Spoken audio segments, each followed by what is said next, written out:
Hello, hello. Welcome to the 5Talents podcast. I'm your host, Abel Pacheco.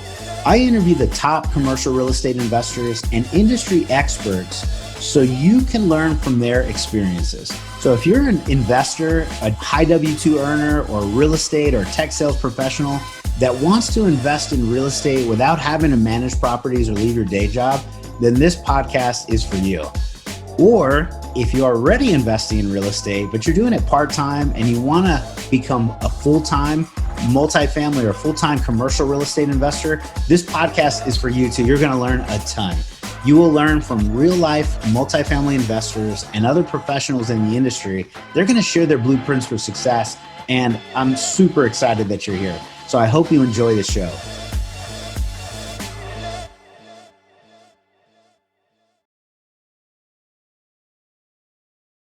Hello, hello. My name is Abel Pacheco. Welcome to the 5Talents podcast. Look forward to having an amazing guest, Mr. Ismael Rey Reyes. Ray, how's it going, brother?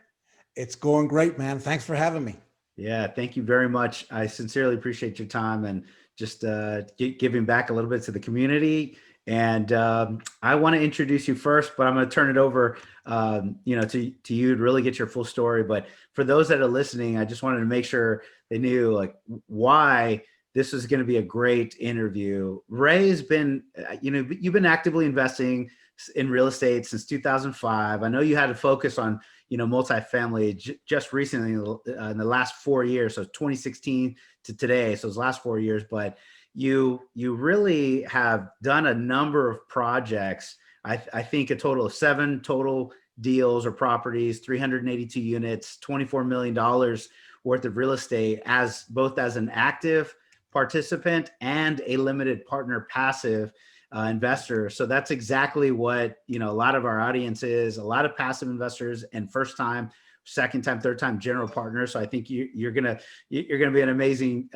We have an amazing interview. I know you're also the #1 Amazon real estate new release. That's an author of a book called Bluff: The Bottom Line Upfront about passive investing in multifamily properties. You're, now retired lieutenant colonel in the U.S. Army. You had 28 years of service. Man, you've done so much, and just thank you for your service. Thank you for everything you do, and thank you for joining us today, brother. I appreciate it. No, thank you, and it really has been a pleasure to serve this country. The country does a lot for us, and I was glad to be able to give something back, like a lot of people do in different ways. So it was definitely a part of my life that will always carry with me, and now I'm doing something else. Yeah, get it on, man. I love it. Well, congratulations. So let's jump right in. Tell us about yourself. Give us a little bit more of the color and tell us what you're up to today. And great place to start. Sure. So I was born in Puerto Rico. I speak a little Spanish. My family moved to Wisconsin, believe it or not, when I was 7 years old, because it was a great place to work, and there were a lot of jobs, and that's where we ended up. Like a lot of families, you get one person moves, and then the rest of the family sort of kind of goes that same way. So it was good. I gotta say, I don't like the winters. I'm a big Packer fan though, so I'll visit. It's been a while, but I like visiting in the summer. So, but the winters, I'll let some of my other family members enjoy that aspect. Mm-hmm. Yeah. So I was there. I did all my childhood there. Then I joined the military as a reservist, as a National Guard member first, and I wasn't sure about what I wanted to do. I really had some ideas. I really enjoyed. Football. I thought I was going to play football as a career, and then I got injured, so I had to do some stuff. And so I went into the military. I needed the money for college, and when I got back, it really the military does something to you. I mean, there's no way, it re-socializes you, and I was really proud of my service. When I got back, I went back to college, but shortly thereafter they called Desert Storm. So I went to Desert Storm. I lost a couple years there, but ultimately I found my way through university. And then I decided about 2 years away from graduating that I really enjoyed the military and I wanted to do it full time. So I signed up for ROTC and I did that. And so And in the back of my mind, I always had some stuff about real estate, but I had this thing that, this thing about duty, like I mentioned, and it was just a great part of my life. Fast forward a couple wars, a lot of years, I invested in single family along the way. Like a lot of people do, you buy a house or two as you go, and you just kind of trying to, work your way. Sometimes it felt like accidental landlord kind of thing, but I started to really kind of hone in on that. The more I got, the more senior I got. But it was really towards the end of that time that I decided, you mentioned 2016, around 2015, I realized, I really want real estate. I enjoyed real estate.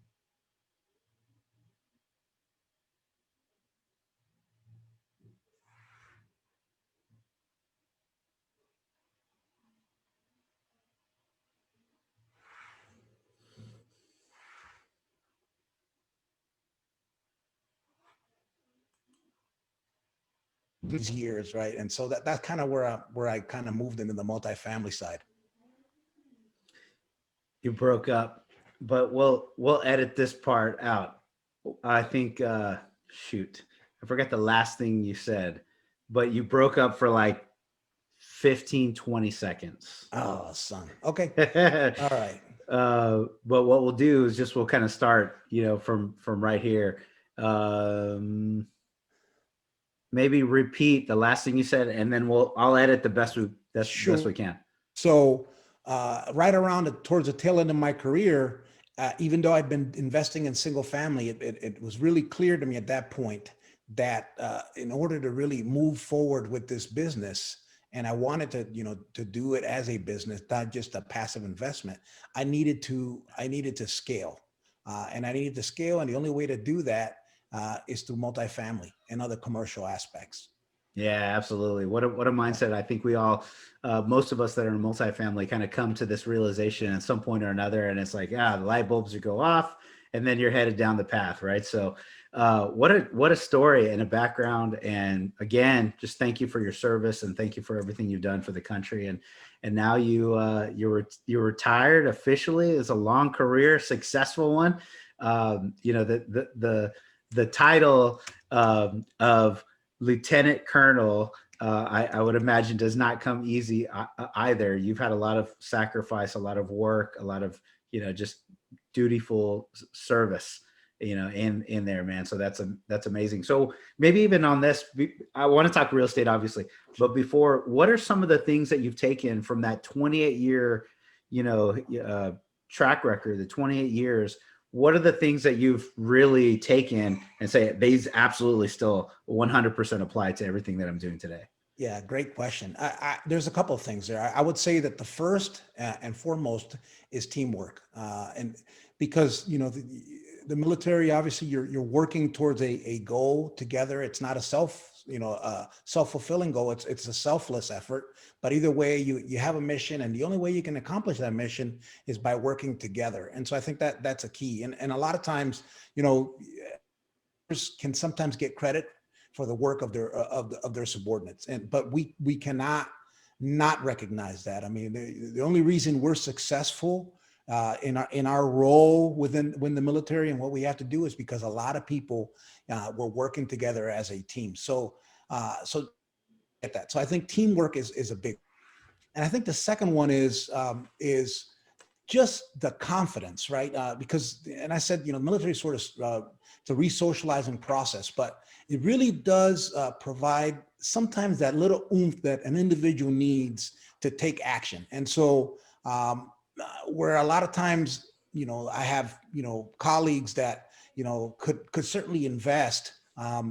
They kind of get comfortable with doing just the stock market or whatever, and they're a little bit too leery or risk averse when it comes to anything else. And so in my, a lot of times they'll go, how do you do that? How do you, and it's just something innate, and in my case, I think obviously the military helped, but I'm a little bit willing to take some measured risk. And I say measured because this is not gambling. A lot of people think, real estate is not gambling. You have to do your due diligence to make sure that you are putting yourself in the best position to get a good return on your investment.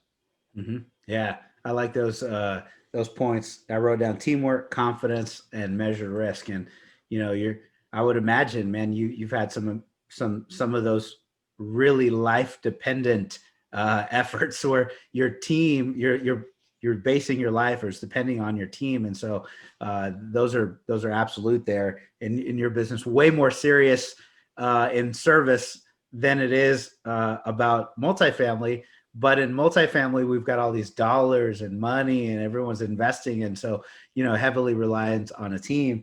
And then the confidence, like you said, yeah, some people have a lot of extra cash to invest, but can't get out of their own comfort zone so that, or take the bigger risk, measured risk, but risk nonetheless. And without big risk or bigger risk, you don't get the bigger rewards either. So Yeah, yeah, but those are, Abel, when you talk about risks, I mean, you only have to turn the page for a day or two to see the madness that's going on in the stock market. And, so oh yeah, if yeah. anything, that is the risky proposition. Comes out, or you name it, without going into specifics, some little thing drives the market one way or another. And let's not forget that we've been printing money like it's going out of style. And that, while the Fed is trying to, keep rates low, that can only do so much before things really get out of hand. And really, when you start measuring the GDP as a nation, and then the amount of, the cost of the overall stock market, there's a Wilshire 500 is a fund that measures a broad number of stocks. And when you look at it, you see that the value of stocks is out of this world compared to what the actual GDP of this country is. So there's a lot more risk there right now. Yeah, yeah. It all depends on where you're, I guess, where you're looking and what you're doing. There's a lot of trust that gets placed on the 401ks, on stock investments, on retirement funds, and it's like, is that a little bit misplaced trust just because you think they're the experts and you're like, well, experts may have a little bit more knowledge of how to where to put the money, but man, the overall system, it's we'll put a lot of trust in something that doesn't have a lot of backing in certain areas when you start to really peek behind the covers. And whereas real estate, you can, like you said, measure risk. We can see without a doubt. I know where the comps are coming from. I know where the valuations are coming from. I can see how cap rates are being evaluated, and see where I could buy at this price and sell at this price, and that makes perfect sense, right? The more educated you are, the more confident you are, and the better team members you have. To your points, we can go do better deals and have better chances for success. I love it, man. Yeah, yeah. So on these on the points, so when did you realize that you were taking all of this knowledge and really going to apply it to multifamily? And what was that final push to say, what, I'm going to head multifamily. I'm going to take the knowledge and I'm going to go head down there. And, what was the impetus, for you personally? Yeah, and like I mentioned, I knew very early on that once I transitioned out of the military, that I wanted to do real estate. But I think where I had to really get nailed down and really get some knowledge is, and even though I have an MBA, it's not in real estate. It's just international. It's in international relations. But I had to get smarter about multifamily, and so. Yeah. That's where the passive investing came in up front, so some people, and there's nothing wrong with this. If you just want to if you have a busy life, you like what you do, but you just want to diversify, you can be a passive investor. But in my case, I wanted to do this as a business. So what I wanted to do was learn it from the passive side first, get the lingo down, understand the nuances of it, learn how to, the difference between, doing comps on single family to underwriting multifamily, learning all that stuff while I was getting paid as a limited partner. And then able to make that transition into the general partnership side became easy because I was able to kind of invest my way into some networks and into some knowledge that I would not have gotten any other way. Yeah, I did the exact same thing. Yeah. 400 doors passively, deal number one, deal number two, my wife at deal number three. We leveraged that as much as possible. And that was the way we kind of got into the first general partner deal was leveraging all of that. So I understand completely, man. Yeah. That's great. And what were those? So you took a couple, you already talked about the education part. You decided, hey, I'm going to move forward. What were some of those first few things that you did to become the general partner? Now you've invested passively, you started learning, you got some, it sounds like maybe a little underwriting under you, and started looking at that. How did you become a general partner? Tell us about that transition. Yeah, it was definitely deliberate. And as soon as I got back, in fact, my last passive investment, I was still overseas. I was working in El Salvador, there out of the embassy. But when I came back, that was about the time that I knew that, okay, this is probably going to be my last assignment on active duty. So it was a great segue as I was kind of making that final retirement decision and going forward with that retirement. The military does really good at generally giving people time to retire and then to get their affairs in order, if you will. So I took that time and I went to some events with the specific purpose of finding some operators that I could partner with, on the general partnership side. And I was, and I tell people all the time, they go, well, how did you get to this? Well, it's simple. You have to have a plan when you go to these events or when you're going to a virtual meetup, whatever it is that you're doing. You have to be deliberate about what you want to get out of that event. And in my case, I wanted to meet some operators that were willing to work with me. And so I had a knowledge base. I had some capital from my single family side that basically so I could invest on the multifamily side. And I was very, very deliberate about going to people and going, hey, this is, after you get into a little conversation, say, hey, this is what I'm looking for, and this, oh, by the way, this is what I can offer. I can do these things. I obviously I can present, I can do PowerPoint. I can, you kind of list a few of the things depending on what they're talking about how you can potentially work with them. And you just let that sit, let that simmer. And in fact, so I came back from that conference and it was about 2 months later when I got a call, I said, hey, it's like, hey, Ray, we got this deal. We think this is a good opportunity. You said you wanted to be a general partner. Let's talk about it. And that was kind of the segue. And the beautiful thing about that is, you can go about this. There are a lot of people that want to, because they're entrepreneur-like and they got this attitude, they want to kind of do things on their own. By becoming a general partner in someone else's deal, you buy into that network. You don't have to create it from scratch. You got your SEC attorneys already. You have, your property managers that, there's a whole litany of people that have to be part of your team. You can try to create that on your own, long process potentially, or you can just get into one, and so that was it. But it all started with just being very deliberate about that. I wanted to be a general partner. Yeah. That's awesome. Yeah. That being deliberate, kind of writing that down, because you have to have that goal to get into. You're going to spend networking, you mentioned virtual conference, an actual conference pre-COVID when we were all getting together. You can spend a few days, you can spend a flight, you go to dinner, you do all these events. They're like, well, what the heck am I here for? Right? What are your goals? And let's go be deliberate. You had very real conversations with those people. Potentially, I'm thinking about investing, but I want to be a general partner, and that's my goal. And and probably some people dismissed you and said, "Yeah, okay, yeah, I'm a general partner too, and we don't have any space for you." And you probably never heard from them again. However, the team that did say, "You know what? We like Ray. We're going to call him." They called you, and that's how you got on your first deal. So the other ones, who cares? Those don't matter, right? That's how you got your first one, first deal in the books, and that's amazing. That's great. So we have, as we're talking these last few minutes here, we've got a lot of passive investors that I think are listening, and then some new general partners.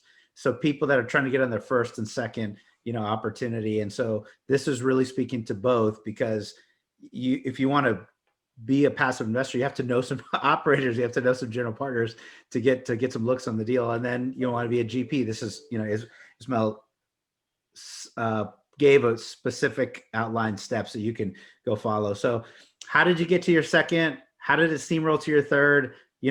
Walk us through these next steps, and then maybe take us to where you're at today. Yeah, no, absolutely. I guess I'll take a quick step back, because I think it's important for people that are making a transition to also understand this other aspect. So before I did my first limited partnership, you said it yourself. Sometimes you have to look, the operators aren't just, you're not going to get this stuff in the mail. I mean, a lot of times, depending on the way these things are structured, if it's a 506B deal, it can't be advertised. So you kind of have to go and find some people.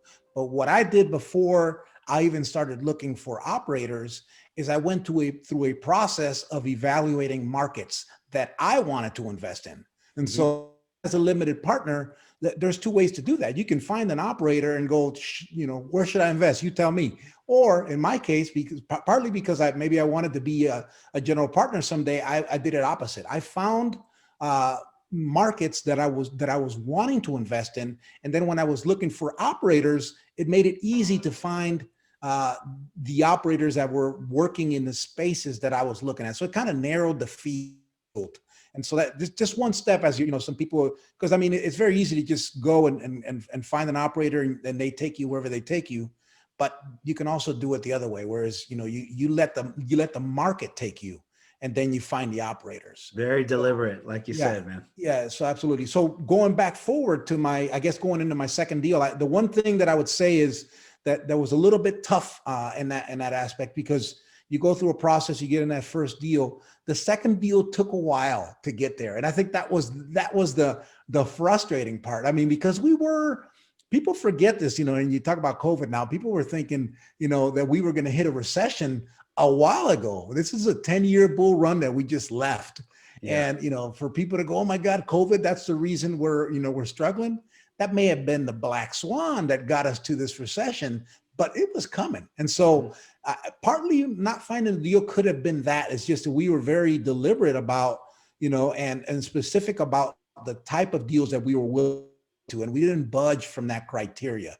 And underwriting to a certain level of stress so that if things do go bad, you got to protect investor equity more than anything else. I mean, investors want to make money, but more importantly, they want to make sure they don't lose the money they have. That's kind of like number one. And so, so finding that second deal took a while. And so there was a momentum piece there where I felt like, I was doing things, I was going through processes, I was refining, but man, it just took a little while to get to. And then ultimately, when you're working with investors, there's two types of investors. There's an investor that want to invest only with you. You're the person they're investing in, and you're the only one they trust.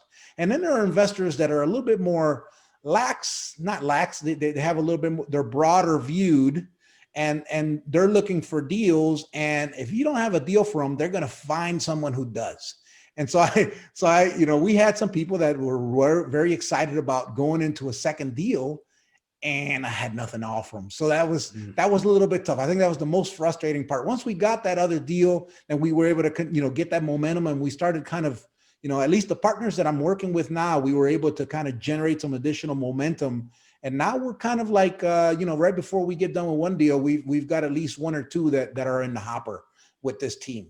The other thing I'd say about the way I run my business is I have a group of investors, a group of operators that I work with, but I am actively looking in other markets where the folks that I'm working with are not working in, that I'm looking to partner with some key operators there. And, we've talked about this, right? And so right now, I like Texas a lot. So I'm working with people trying to come, get some operators that are willing to work with me, one, and two, have a good enough business proposition that I know my investors are going to do well in that. And so, so it's not transactional, because this is not a transactional business. You have to have, you have to have real partnerships, but you can also kind of move around in that space depending on how you want to run your business and do that. Other people want to get vertical. They want to, they create their own, they want to be the main syndicator. And next thing you know, they create their own property management company, or they acquire one and, rename it. So there's different ways you can do this business. That's also attractive to me. Yeah, a lot of options within the space. Do you want to kind of build a long-term partnership, a relationship with one person, one team, and just do all the deals? Do you want to diversify a little bit yourself between markets, between teams? Do you like different teams for different reasons, different asset classes? All of the different options. Yeah, and I keep looking at the information that, like my notes that I took, right? during our conversation, and every one of them are very practical, very realistic, very, really solid for investors and also new general partners. So thank you, man. Hello. You're listening to the 5Talents podcast. I'm your host, Abel Pacheco. If you're enjoying this podcast, then I know you're serious about achieving financial freedom. Are you ready to create your own path through multifamily investing for yourself and your family? Then I know you're going to appreciate our Investor's Guide to Multifamily Investing. It's titled Tackling Commercial Real Estate the Easy Way. We use this guide to invest ourselves in $93 million worth of real estate. So we're going to show you the basic mechanics of multifamily syndications and how to evaluate your next passive investment opportunity. So the best part, if you subscribe to our podcast now, leave us a review and a rating. I'm going to give you a free copy of our ebook. So please take a moment to do that now. Once you've done that, go to 5tcre.com/ebook, 5tcre.com/ebook. Make sure to let us know you left a review, and we're going to send you a free copy. So thank you so much for subscribing to the 5Talents podcast. We really appreciate it.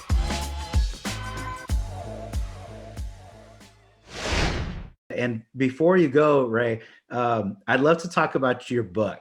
So you authored an amazing book. I would imagine all of these insights and probably much more is in this book. Man, why don't you tell us tell us about it, how long it took you to write it, what the mindset was jumping into it. You finished, you give us the insight and how to go get it and, pick up a copy. So that'd be awesome.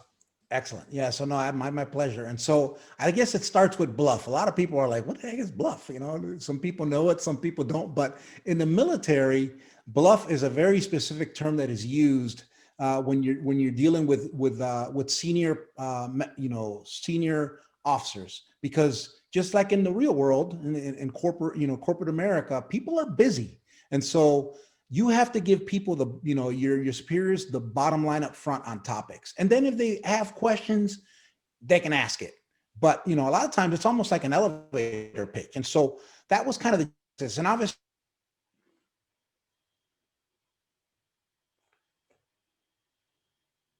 I have an affinity with working with military, that foreign service officers, you move around. And so you're in one place at one time. And then for whatever reason, 2-3 years later, you move somewhere, and it's where they need you. Sometimes it's your wants. Other times is, it's a balance of, hey, this is where I want to go. But in reality, you go over there. And so, and then sometimes it's depending on what kind of job you want. As an officer, you kind of have to maneuver in that space of, okay, these are my things that I have to do to get to the next level. And sometimes that doesn't coincide well with real estate, because let's face it. I was in the Army. A lot of Army bases, by their beauty, and it's more about the space, right? I'm not going to mention any bases because somebody will get upset, but really there's some spaces out there that only the Army would be willing to operate in. So to invest there, it could be, you're in that catch-22. So I wanted to provide people an option that became, apparent to me later. And it's kind of the, part of my logo. It's invest where it makes sense. Live where you have to or you want to, but invest where it makes sense. And so that's kind of, in a general term, how I got there. So, and then the book, because my affinity to the military, I wanted to have it be from that perspective, which I happen to live, right? And like you did, Abel, we went down that road as limited partners. And so I felt that I could add value to not just those people that had the same general background, but in reality, any busy professional you can probably apply this to, right? Because you're just too busy, and this is a way to get across there. But it was from the aspect of passive investing. If you want to be active, you can still go through that process, obviously, as you transition like we did. But it really is focused on, okay, how do I diversify out of this roller coaster stock market or whatever else, under the mattress stuff that I got going on? How do I get out of that and do some stuff in real estate? Because, it's either a lot about real estate and you're trying to get in, or you're just trying to diversify. And so I wanted to give people some perspective and some options that maybe they weren't thinking through as they look at where they live. They're like, okay, well, I don't want to invest in this place. If you're in California, for example, a great place to live, but it's expensive. And so a lot of investors don't invest in California. They go elsewhere. I'm sure in Texas is one of the beautiful places that they go to invest, because it makes sense to invest there. Yeah. I was joking around. We were on a virtual meetup yesterday, this weekend, whatever. And someone goes, well, everyone's saying, oh, I live in New York, and, I'm looking in Texas and Carolinas, or I'm in California and I'm looking to invest in Texas. I'm looking, XYZ, everybody kind of says their state.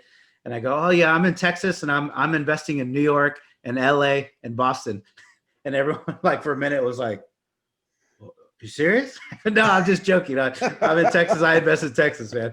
But I just saw a report, man, that if you're in LA, you're investing heavily in Texas. That's where you go. San Francisco, the same thing. Yeah. If you're in New York, the Southeast is your preferred. Maybe it's just the distances or what they know, but Southeast, Florida, which I love, Atlanta, and even Nashville, and some places is getting a lot of this New York capital coming in, where as people just are flocking out of there.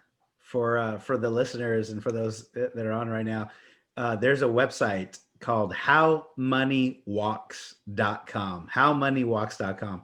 And on this website, there's an interactive map, and you can click on it and it brings up a US map, and it shows you in green and red where the money is green, where it's going to, and where the states are red. So you can clearly see California red, Texas bright green, and the same from East Coast to wherever the money is walking. And it shows how money walks in terms of billions and billions of dollars over 1992 to 2018 wealth migration. And yeah, just like we're saying, is green, Texas and other green states, but I'm just in Texas, I kind of focus on ours, and then all the red states. So just invest where it makes sense. So your book talks a lot about these principles, and probably helping a ton of people, and that's awesome. So where can we get it? Tell everyone how to get it, and that's awesome. Sure. I mean, it's on Amazon. So if you just search under my name or with the title, it'll come up, and I'm hoping that you can maybe put the link somewhere there.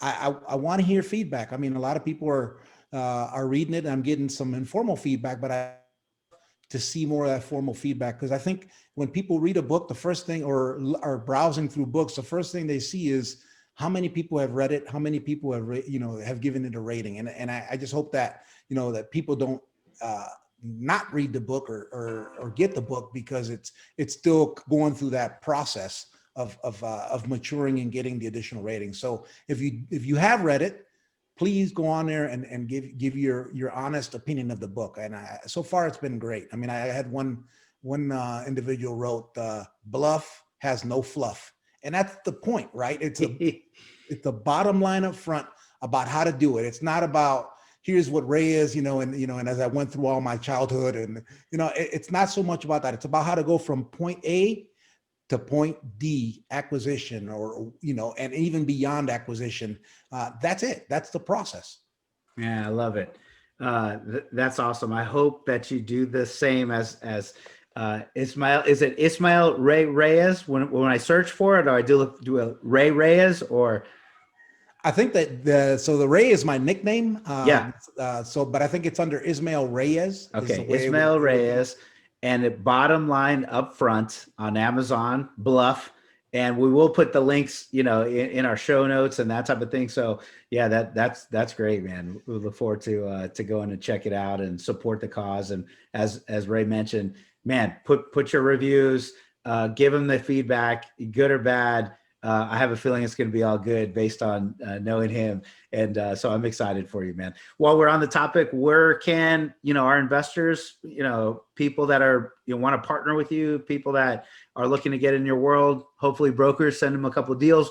Where should we reach out to Mr. Ismael Rey Reyes? Where should we reach out? Thank you, Abel. The easiest is going to my website that has all my social media links and my email. It's mirealestate.us. mirealestate.us. And for the first 5 people that reach out to me and mention your show and ask for the book, I'll send them an autographed copy for free. All right. So, I love it. yeah. I love it. Thank you very much. What a value. And we really just appreciate everything. So, Ray, is there anything that we did not talk about on today's show that you really wanted to speak about or discuss? I just didn't ask you any of those topics, and take as much time as you want, and whatever else is left. Yeah, thanks.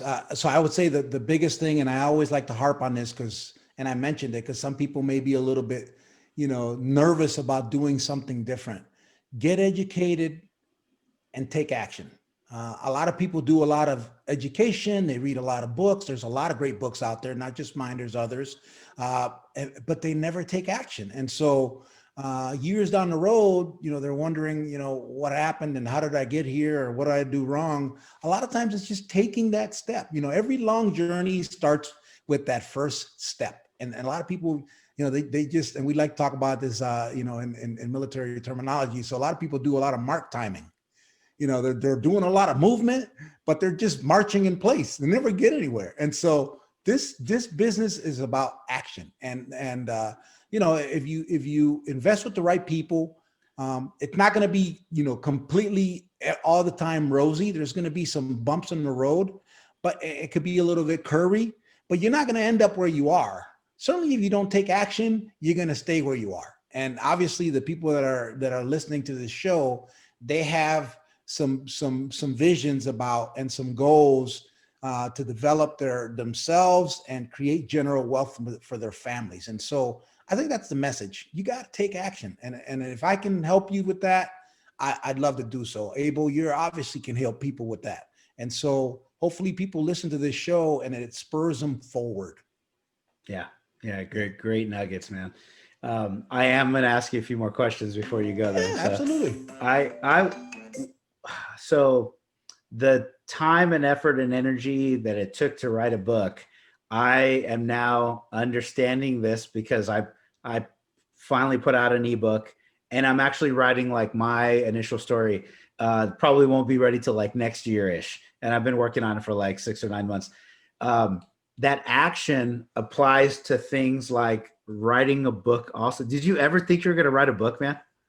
I did have a book. Good. I couldn't write a memoir, so this is something that hasn't come up, but my background in the military is a little bit more nuanced than a lot of people. And my branch, I was an MP soldier, but when I branched into the officer corps, it was as a military intelligence officer.